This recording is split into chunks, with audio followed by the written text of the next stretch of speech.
বাপ মাও চাকরির কথা কইতে কইতে আমার মাথাটা শেষ করে ফেল দিল। কে রে, নিজের বাপ মা হয় এত চাকরির কথাগুলো কি আর ভাল লাগে? একবার আগ করে ভাবনু ব্যাগ ট্যাগ সব বান্ধ দিলে শ্বশুর বাড়ি চলে যাবো। পরে মনে হলো কে রে, আমি না বিয়েই করিনি। বাপ রে বাপ, সারাদিনই মানুষজন আমাকে লে পেঁচাল পারে, আমি বলে চাকরি না পেলে কেউ আমাকে দিয়ে বিয়ে দিবি না। আমি তো বিয়ে করবো না, জীবনে কোনোদিন চাকরিও করবো না। এটা কথাই আছে না, চাউল পুরাতন হলে ভাতে বাড়ে আর বউ পুরাতন হলে ওজন বাড়ে। ওই একটা ওজন আলা বউ গেলে আমি টানা হাসরা করবো কেন করে? তাছাড়া আমার বিয়ে করার দরকার নেই, চাকরি করারও দরকার নেই। চাকরি তো করবে চাচ্ছি না, তারই মধ্যে বাপ মা যখন ঠেলে ঠুলে দিয়েই বেটালো, তখন এমন ভাইবা দিমো যার আমার কোনোদিন চাকরি হয় না। এক কাম করি, ডাইরেক্ট কই হামাগরে মেলাডি টাকা, তাহলে হয়তো ঘুষ দেওয়ার দায়ে ঘাট ধাক্কা দিয়ে বের করে দিবি। স্যার ভাই বলবেন আবার, আমাকে তো কোটি কোটি টাকার বিজনেস। মমিন হোটেলটা আছে না, ওটা আমার বাপের। মস্তান তো আমার দাদা তৈরি করে থেকে গেছে। আর রানা প্লাজা যেটা আছে ওটা তো আমার ভাইয়ের। আর আমার আন্ডারে তো চলে ওই যে নাচ গার্ডেনটা। তা ভাই বলার কি দরকার স্যার, চাকরিটা দিয়ে দেন। মেলা দিন পরে একটা দান পাইছি রে, চাকরিটা কি দেওয়া লাগবি? আমার বইয়ের মনে হয় আর হোসামুখে মুখ দেখা লাগবে লয়, কপাল আমার খুলে গেছে। ভাই ভাই, চাকরি তো আপনি দিমই, কিন্তু ভাই বাদে বেড়াচ্ছেন, আপনার যদি ইন্টারভিউ না লেই তাহলে কি আমার চাকরি থাকবি? চাপা মারবে যায় ফেসে গেলাম নাকি? যাক, যা আবার হসে, যেটা প্রশ্ন করবি তার উল্টো পাল্টা উত্তর দেবো, এমনি বের করে দিবি। স্যার কলে আমি তো আমাকে প্রচুর টাকা পয়সা আছে, আবার ভাইবা ধরবেন? আচ্ছা ধরবার মন যাচ্ছে, ধরেন ধরেন। এই ক্যান্ডিডেট চাকরি দেওয়াই লাগবে, দুনের সহজ সহজ প্রশ্ন করি। আচ্ছা ভাই, আপনি কি বাদাম চেনেন? ওই যে যেটা টিপে টিপে খায়। হ হ স্যার চিনি। আচ্ছা তাহলে আপনি এখন কোন তো, এই বাদাম আর সমের মধ্যে পার্থক্য কি? স্যার বাদাম সাবান হয় পকেটের টাকা থাকলে, আর শ্রমিক সাবান হয় পকেটের টাকা না থাকলে। ফাইন উত্তর দিয়েছেন বারে, আমার পকেটে তো টাকা নাই, আজকে অফিসে আসার আগে আমার বউ আমার সাথে ওই আচরণই করছে।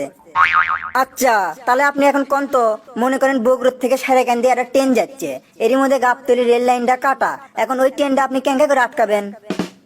স্যার আপনি তো দেখেছি আমাকে উল্টো পাল্টা বুঝানোর সাথে ভূগোলে বুঝাচ্ছেন। সারেকান্দি তো কোনো রেল স্টেশনই নাই, যাবি কেঙ্কা করে? ইয়েস, আপনি সেই মেধাবী, আপনার মতো মেধাবী একজনকে আমরা খুঁজিচ্ছি, আপনার চাকরি কনফার্ম। স্যার বাইরে থেকে আসার সময় কি বইয়ের সাথে ক্যাচাল করে যাচ্ছেন নাকি? আমাকে মা চাকরি দেওয়ার জন্য উঠে পড়ে লাগছেন। এত কম প্রশ্নতে যদি চাকরিটা দিয়ে দেন মানুষ শিখবি। আর কয়েকটা প্রশ্ন ধরেন।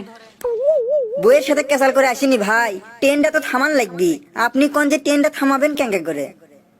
স্যার যেটা ভাঙ্গা আছে সে থেকে 1 কিলোমিটার পিছন দিকে যান, তোরা লাল ফ্ল্যাগ রুমু।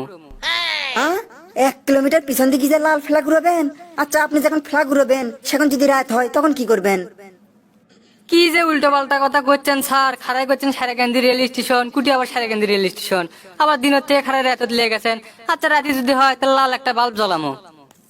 বাহ, ফাইন বুদ্ধি আপনার, চাকরিটা মনে হচ্ছে আপনি কি দেওয়া লাগবে। আচ্ছা মনে করেন আপনার কাছে লাল বাল্ব নাই, তাহলে আপনি কি করবেন? স্যার লাল বাল্ব যদি নাই থাকে তাহলে আমার ছোট বোনকে ডেকে আসবো। লাল বাল্ব না থাকলে আপনি বোনক ডেকে নিয়ে আসবেন? কে, আপনার বোন কি জাদু জানে নাকি? না স্যার, জাদু জানবি কৃষক, ওর ছোটবেলা থেকে খুব ইচ্ছে উনি একটা ট্রেন অ্যাক্সিডেন্ট দেখবি, সেই জন্য ওর ইচ্ছেটা পূরণ করবো স্যার। বাবা, আপনি তো ভালোই আপনার ছোট বোনের উপরে যত্নশীল, ছোট বোনটারও খেয়াল থাকেন। আপনি মনে হয় আগে ভালো ছাত্র আসলেন, যে প্রশ্নই করেছি ভটাভট উত্তর দিচ্ছেন। আপনি তো তাহলে আরেকটা প্রশ্ন করা লাগবে।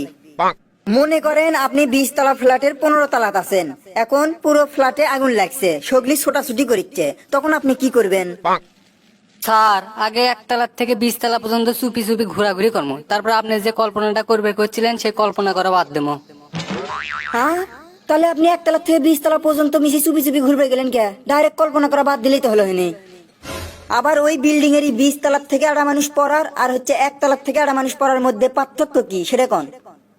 স্যার যাই 20 তলা থেকে পড়বি কিন্তু শূন্যের পর বেশিক্ষণ উড়বে পাবি, আর যাই 1 তলা থেকে পড়বি কিন্তু চোট করে পড়বি আর মরবি।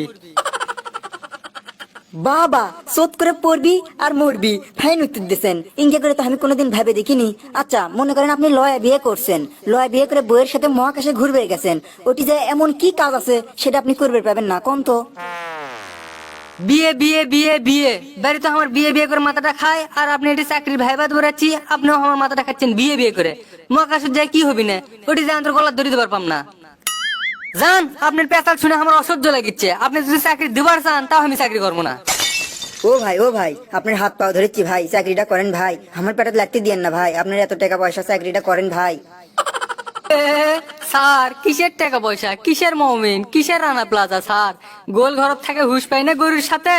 এই চাকরিটা যদি পাই তাহলে তো মা আমাকে বিয়ে দিবি, সেই জন্য আমি যাবার চাচ্ছি। হ্যাঁ, কি করলেন আপনি? আপনি টাকা পয়সা নাই সেটা আপনি আমাকে আগে করবেন না। বাড়ান, আপনি আমার অফিসের থেকে বাড়ান, এক্ষুনি বাই হন। হে কেলটু, কেলটু, কে রে কেলটু? এই ক্যান্ডিডেট ঘাট ধাক্কা দিয়ে বাই করে দিত। টাকা নাই শোনার পরে কিন্তু আমার ঘাট ধাক্কাতে বের করে দিছে, তাতেও আমি খুশি। গরিব মানুষ, এত টাকা পাবো কুটি?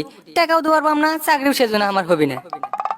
এই কথাটাই আমি আমার বাপ মা বুঝানোর চেষ্টা করি যে টাকা না থাকলে চাকরি নাই, আর চাকরি না থাকলে বিয়ে দিবি কারা? আপনার বেটিকে বিয়ে দিবেন কোন? এই বেকার চ্যাংড়ার সাথে আপনার বেটিকে বিয়ে দিবেন কোন? কেউ যদি থাকেন তাহলে কমেন্টে জানিয়ে দিয়েন। কে আছে দেখি, আমাকে দিয়ে কারা বিয়ে দিবি কোন তো দেখি।